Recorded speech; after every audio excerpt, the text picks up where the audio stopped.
पहला सवाल, हजरत याकूब अलैहिस्सलाम के वालिद का नाम क्या था?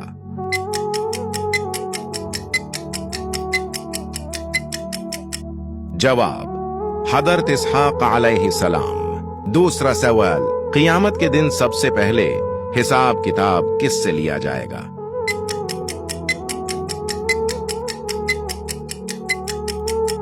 जवाब, हजरत अबू बकर सदीक से। तीसरा सवाल, हजरत जब्राईल अलैहिस्सलाम ने किस बादशाह के महल को अपने पर से तबाह कर दिया था?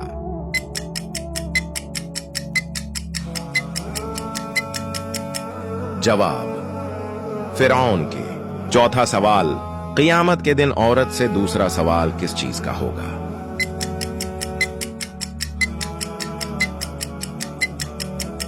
जवाब, शौहर के हुकूक का। पांचवां सवाल, हजरत मोहम्मद सल्लल्लाहु अलैहि वसल्लम किस रंग को नापसंद फरमाते थे? इसका जवाब आप कमेंट में दो।